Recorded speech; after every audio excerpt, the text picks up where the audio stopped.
Birkenau is all the killing was being done was in Birkenau. They opened the gate, it was still nighttime, and they yelled, "Leave all your belonging where it is. Don't pick anything up. Women and children to the right, men to the left." And I'm holding on to my sister Goldie, my little brother Tuli, and we're being just pulled apart, never to see each other again. My sister and my little brother went directly to the gas chambers. When we came to the barrack, the Stubenälteste, the man in charge of the barrack, walks out. He was a Polish inmate, and he says, "Ha, you Hungarian Jews, you think you're here on vacation? Think again. You see those chimneys, those ashes that are flying? Those are your mothers, your fathers, your brothers and your sisters. And if you don't behave and do exactly what you're told, this is how you're going to wind up, ashes." I couldn't believe. You mean my sister, my little brother, ashes? This is the 20th century. How is it possible? You are about to embark upon the Great Crusade. To meet this mounting aggression. And make no mistake about it, It's sad, man. will prevail. I had a nice life at home, family of 7, and we went to school. Charmander, you okay? All I know is that we went to Jewish school, to yeshiva, and then to other schools, and all I did is most of the day we studied, day and night, 7 days a week. That's what we did. My father had a wonderful chocolate factory. He was the first one to make chocolate-covered wafers like Kit Kat, only in the shape of little animals with tinfoil on it. Every day he would come home from work, we kids would search his pockets, and he made sure he had some in there. And then he also had a wine and syrup manufacturing. Both of these businesses were taken away immediately. Wow. Right away at the very beginning, things started to happen. School stopped immediately. They wouldn't let us go to school. And on the 5th day of occupation of the city of Krakow, a truck pulls up to the gate. We lived in a 3-story building, and they started to bang on the gate, and the super came running out. What? All they wanted to know is where the Jewish people lived. And he was quick to oblige. He showed our apartment, and there was another young couple on the other side, Jewish, husband and wife, 2 daughters. The mother gave birth to an infant. Man, y'all comment down below if y'all ever seen that movie, The Boy in the Pinstripe Pajamas, or The Boy in the Striped Pajamas. Little boy 2 months earlier. It's about kids in a and concentration they came camp. breaking down the door and beating us, pistol whipping us. We were in bed 5 a.m.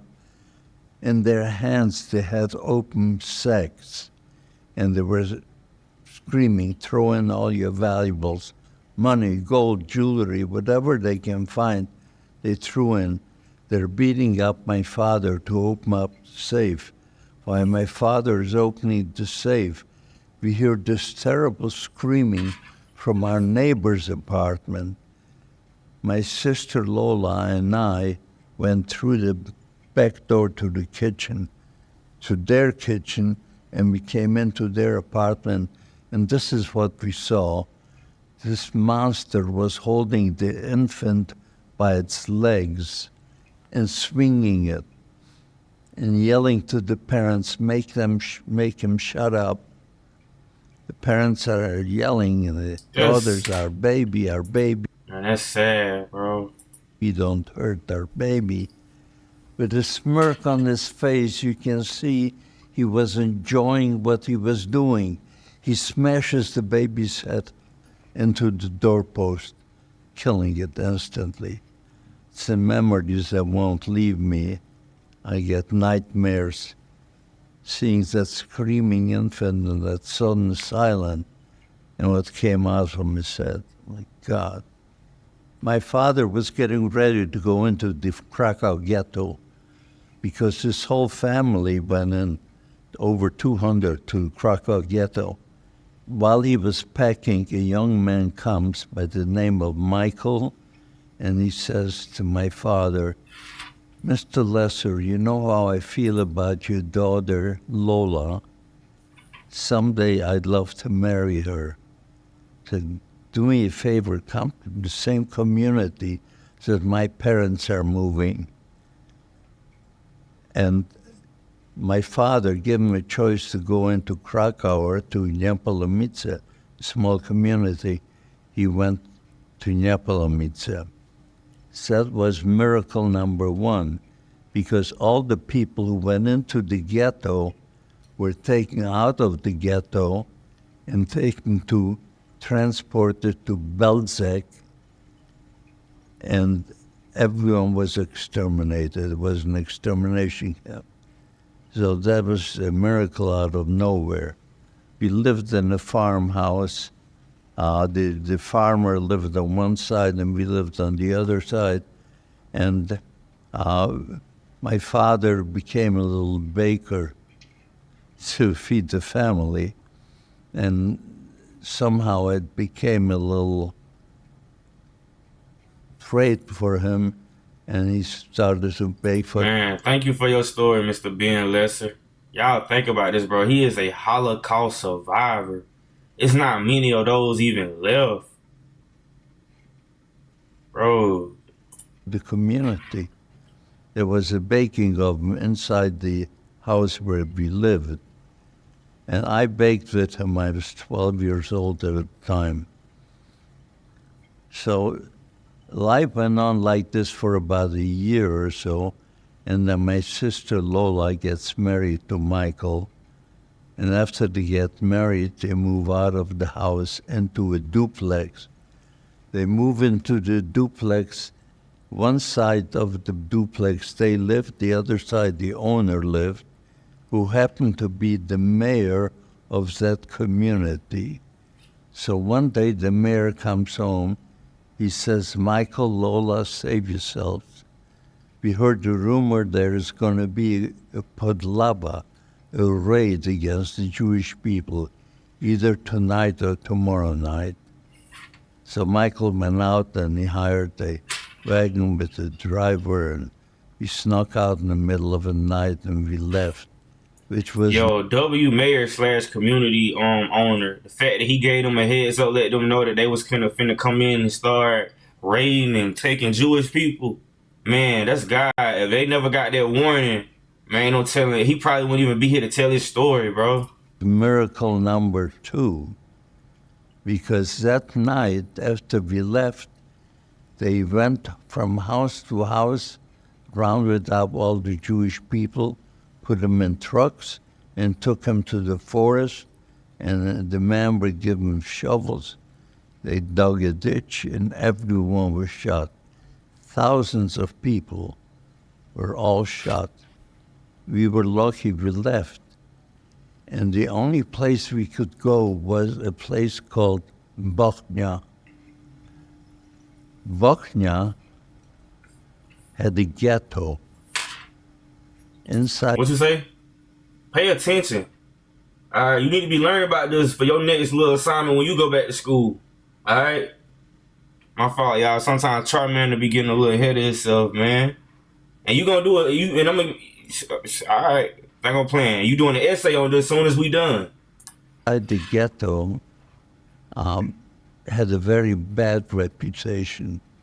Every so often, 2 or 3 dump trucks would come into the ghetto, and they would pull out the children from their beds and throw them into these dump trucks in the middle of the night. You can imagine the parents are screaming for the children. Children are screaming for the parents. They filled up these dump trucks and they started to move out of the ghetto. The parents were running behind these trucks, screaming for their children. But these cultured people had machine guns at the end of each truck. So they mowed down the parents running behind these trucks. That's sad. That resonated throughout Europe. Stay away from Bochnia Ghetto because of these atrocities. But we had no choice. One day, a friendly Jewish policeman tells Michael, my brother-in-law, Michael, I heard there's going to be a raid tonight.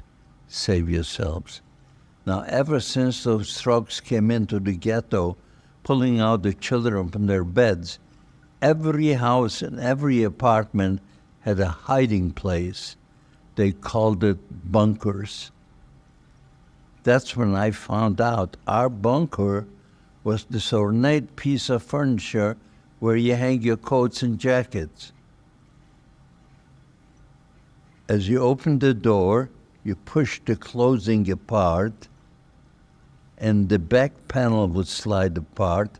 There was a hole in the wall, and there was room for the 12 of us to crawl through that hole and stand between two buildings.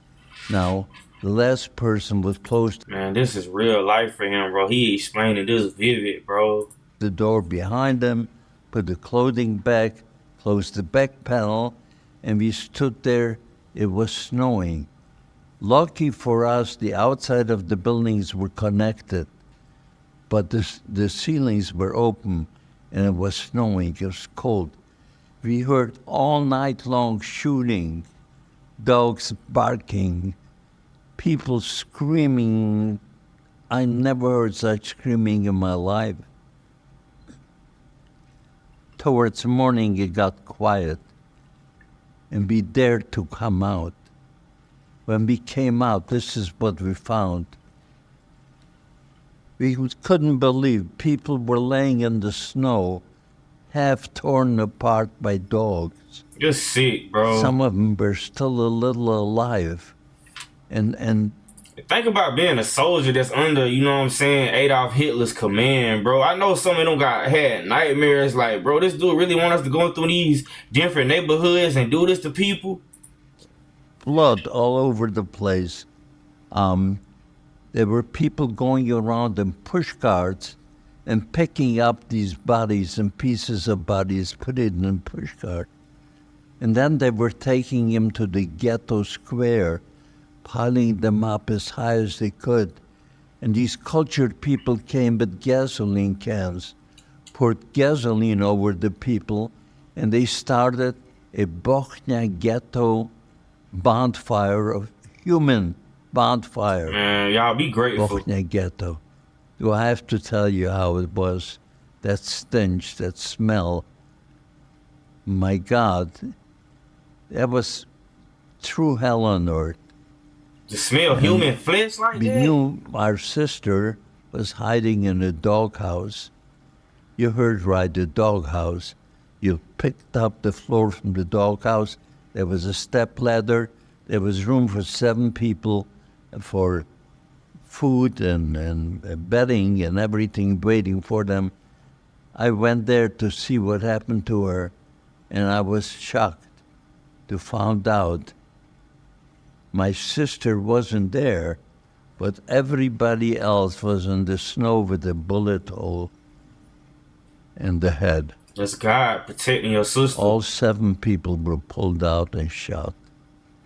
Now, my sister Lola and her husband were saved by a Jewish policeman, and he took, because, anyway, it's a long story.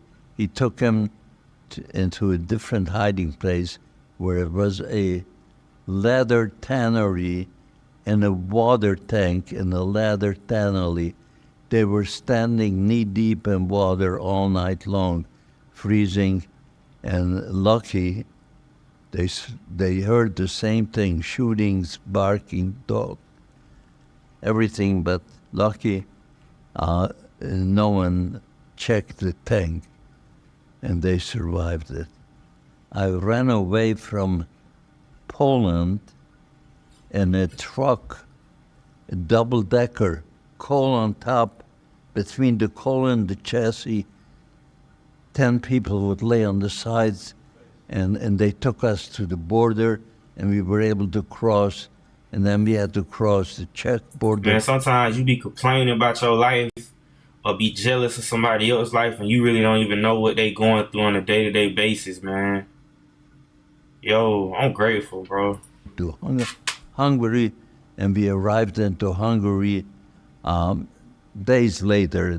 I'm telling it so fast, but we arrived in Hungary. It was a free country. This was in 1943, in the summer of 43. And in March of 1944, the Nazis marched into Hungary like they were invited guests. When they came in, they knew every Jewish people where they lived, their address and everything. And within 2 months, they were already shipping trainloads of people to the death camps. They told us that Germany needed workers. We will all be relocated to Germany. Bring along your valuables that you can carry with you. Leave everything else behind. Anyone found hiding will be shot. Hey, no joke, y'all. Once we already growing, you know we're a family, but once we get to what we need to be, y'all, I'm definitely getting a Jewish lawyer. And we're going to be the best. I'm talking about on days when I want to start new businesses, I want to get something copyrighted, I got a new idea for y'all, I want to start a new website, whatever. I'm just going to be on the phone, just chilling, talking to my Jewish friend, as my Jewish lawyer, bro. I'm going to build a real relationship, man. Like, this is serious, bro. That's why Jewish lawyers really don't lose in court, man. It's like God be protecting them, man. And they loaded us 82 cattle car, pushed us in these cattle cars. My sister and my little brother and I, unbelievable story, but I'm shortening it. We are now inside the cattle car, 80, 2 buckets of water. The water is gone, no sanitary facilities, no toilets. 1 day, 2 days, 3 days, those buckets were filled up with human waste. And I'm sorry, y'all. Kept overflowing. What you said, Mr. Ben? Mr. Lester, what you said? And they loaded us 82 cattle car, pushed us in these cattle cars. My sister and my little brother and I, unbelievable story, but I'm shortening it. We are now inside the cattle car, 80, 2 buckets of water. The water is gone, no sanitary facilities, no toilets. 1 day, 2 days, 3 days, those buckets were filled up with human waste, and it kept overflowing. My God. And now we were lucky we had bundles to sit on bundles instead of sitting on the human waste on the bottom. 3 days and 3 nights, and we arrived at a place called Auschwitz. It was called Oświęcim, Polish on the sign, and it meant Auschwitz. But we didn't stay there, and it continued going for another 3 kilometers, and it arrived to a place called Auschwitz-Birkenau. Birkenau was part of Auschwitz. Birkenau is all the killing was being done was in Birkenau. They opened the gate, it was still nighttime, and they yelled, "Leave all your belonging where it is. Don't pick anything up. Women and children to the right, men to the left." And I'm holding on to my sister, Lola, and my little brother, my sister, Goldie. I would have did the same thing. Tully, and we're being just pulled apart, never to see each other again. My sister and my little brother went directly to the gas chambers. Bro, to think about your sister going to the gas chambers, bro, that is so that's so scary. And this was in 1944, y'all. This ain't even been 100 years ago this happened yet, y'all. I didn't know about gas chambers. Who knew? But they took him there. And I went with the men instead of with the children. If I had gone with the children, I was 15 and a half years old. I wasn't a child and I wasn't an adult either. I decided to go with my uncle, my cousin. I figured if this is a labor camp, they'll feed you better if you work. So I went with them. And it's a good thing because I went with my sister, they would have sent me to gas chamber. Okay, so I went with them. And now I'm coming forward and I see a doctor asking questions, and he goes with his finger like that, right, left, right, left. That was Dr. Mengele, the angel of death. He decided who should live, who should die by a flick of a finger. That's evil. That's evil. So when I came in front of him, he asked the young man, "Kannst du 5 kilometers laufen? Can you run 5 kilometers, or would you rather go by truck?" He said he had a bad knee, he would rather go by truck. Poor soul, not realizing that meant certain death, and they sent him to ride. Who knew? Doctors asking you that. But it didn't make sense to me. I see barracks. Why would he ask you, can you run 5 kilometers? I figured he was testing us to see if we're strong enough to work. So I tell my uncle, my cousin, let me go first.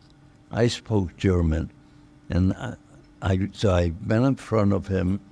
Before he asked me a question, I stretched myself out and I saluted him, and I said, 18 Jahre alt, gesund und arbeitsfähig. I'm 18 years old, I'm healthy, and I can work. So he asked me, kannst 5 kilometers laufen? Can you run 5 kilometers? I said, jawohl. And they sent me to the left. And my uncle followed, and my cousin followed to the left. Yo, my boy, just because you young, sometimes tell you, sometimes the older people, y'all need to listen to the younger people, bro. He saved his cousin and his uncle by doing this. That's hard. And we went to a big auditorium. They told us to get undressed, get out of your clothes, out of your shoes, and walk over to those line of barbers. They'll cut your hair and then go into the showers. All right, I didn't tell you the whole story because I had diamonds in my shoes.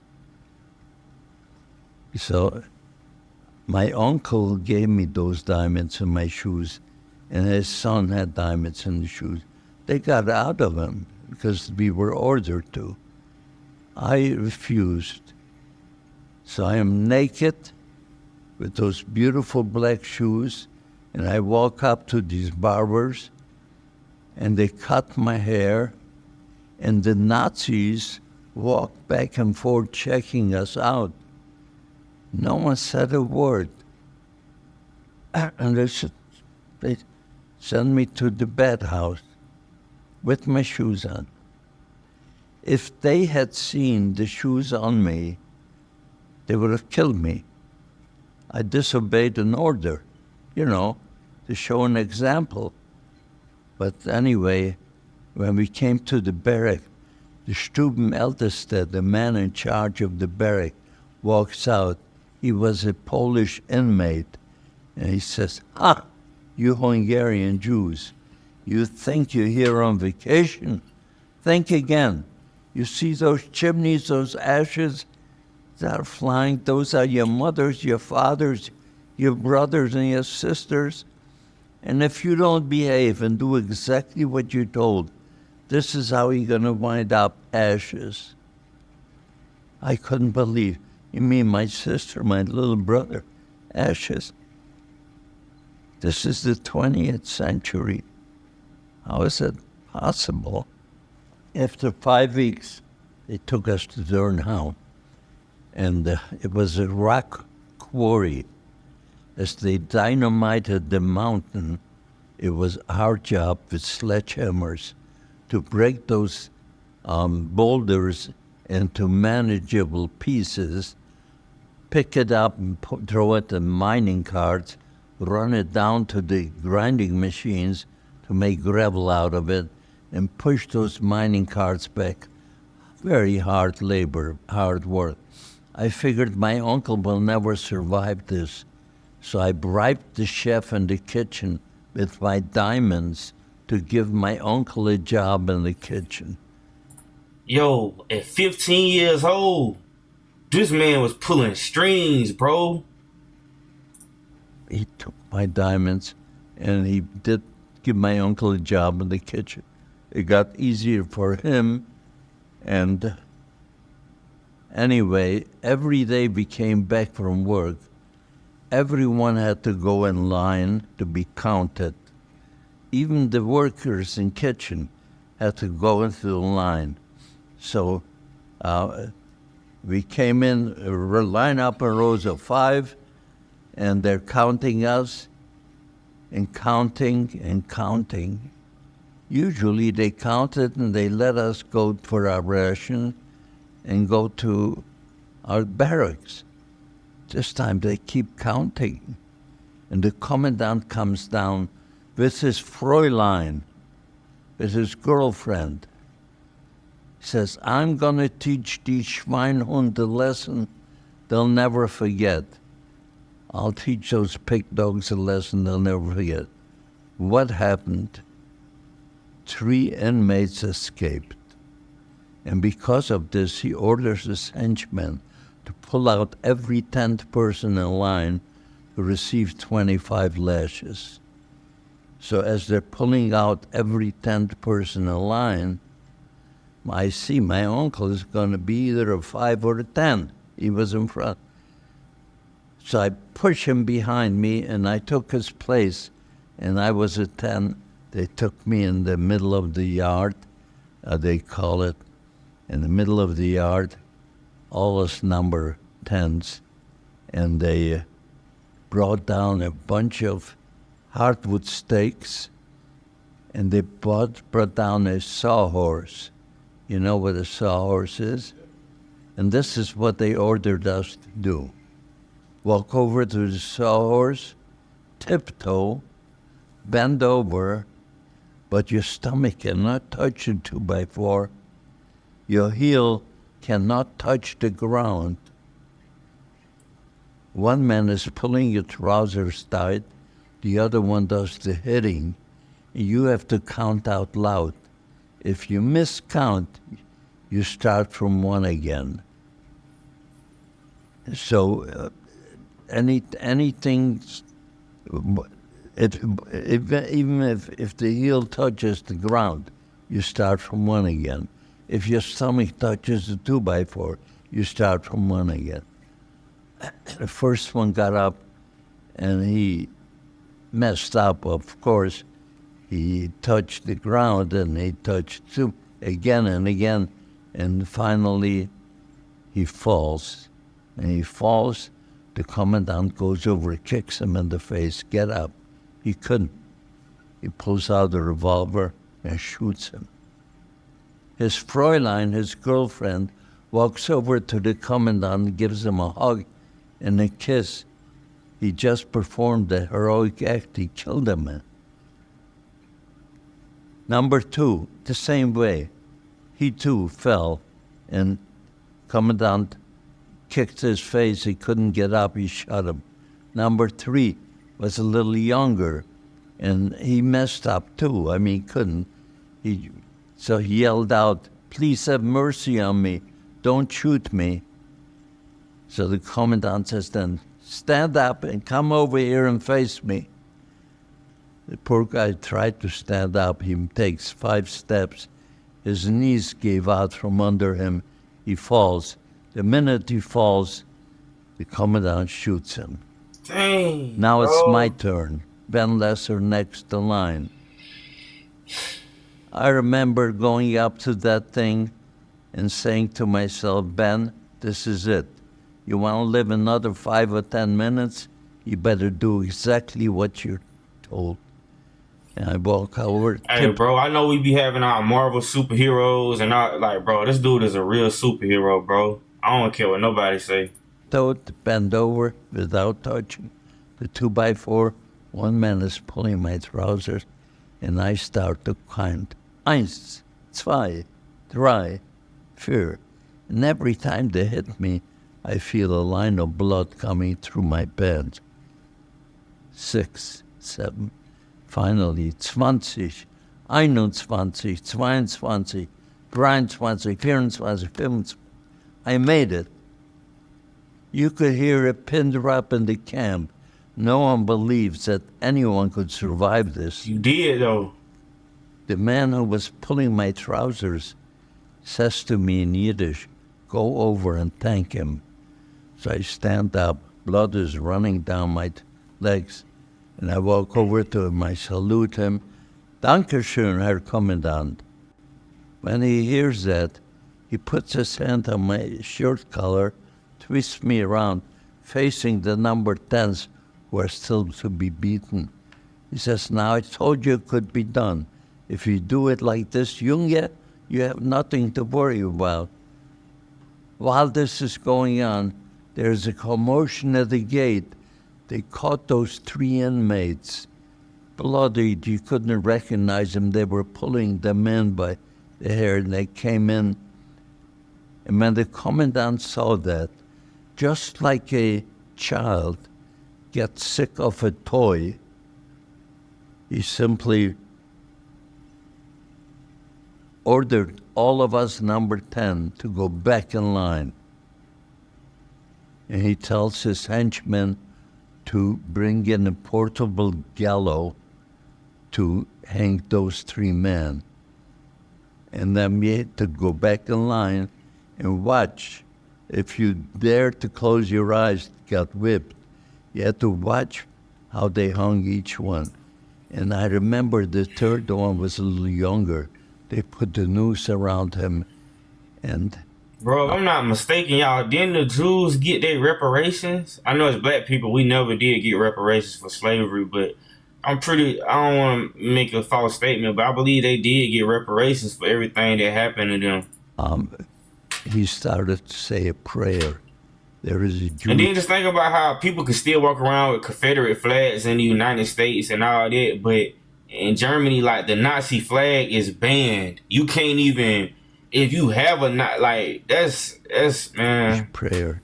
That's 5 words. Shema Yisrael, Adonai Eloheinu, Adonai Echad. 5 words.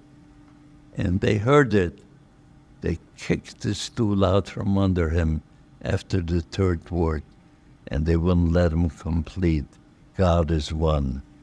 2 words. They were such to say this. From Zurnau, we marched 7 weeks. 7 weeks we marched to Dachau, 460 kilometers. Bro, so they was sitting on chairs and they kicked the chair from under them and hung them before they even had a chance to finish their prayer. From Durnau to Buchenwald. In Buchenwald, we were accepted, counted. They put us in a barrack. We slept there. Next morning, we had to leave because Buchenwald is also being evacuated. So we lined up, and they took us to a bunch of cattle cars, 82 cattle car. And I tell my cousin, I push him up, I says, find a spot against the wall that we can rest our back against the wall. I remember going to Auschwitz with people all around you. It was terrible. Anyway, he did. After an hour inside the cattle car, they opened the door and they threw in 80 breads. 80 loaves of bread, a loaf of bread for each person. Picture this. Those people who were next to the door were grabbing 4 or 5 breads. And my cousin, against the wall. We had nothing. We don't know where we're going for how long. So I started to climb over the sitting inmates to see if I can get to the door and wrestle out the bread from somebody who had several of them. And while I'm climbing, this inmate had the pocket knife, and he stabs me. I feel a stab. I feel my mouth is filling up with blood, but I can't stop. I have to get a bread. I continue. Anyway, I got a bread. I came back to my cousin. He says, "What's happening?" He says, "Ben, you're bleeding." I put my finger here. It went right through my tongue. I have a big gash. Anyway, 1 week, 2 weeks, I had enough sense. I rationed that bread between my cousin and I. We ate the size of a half neck each day. For 2 weeks it lasted. Everybody is dying around me, dying. There's no water and no food. And after 2 weeks, I'm out of bread too. And it was another week of travel, and we arrived at a place called Dachau. And we arrived at Dachau. They ordered everyone who can walk to walk out of the barrack, out of the cattle car. And 4 of us walked out of the 80 of us. Everybody else was dead. And we Man, imagine riding with somebody for a whole week, in a truck for a whole week with people that's dead, man. arrived inside. And what we saw inside is unbelievable. Anyway, 3 days later, we were liberated. And after liberation, 2 GIs walked up to me, and they handed me a can of Spam. And they opened it up. It smelled so good. We made a mistake. We ate some of it, and we came down with dysentery. My cousin dies in my arm the night after liberation from dysentery. I don't know what he died from, but he died. Why? Why was I chosen to survive all that hell? The only answer I seem to find is that God needed a witness, someone who can talk about it, tell the story, because most of us couldn't. Even most survivors can't talk about it. It hurts me too. I have sleepless nights, but someone has to do it. And I devoted my life, the last 25 years, I do nothing else but travel and speak on Zoom, have the world listen, keep the world from acquiring amnesia.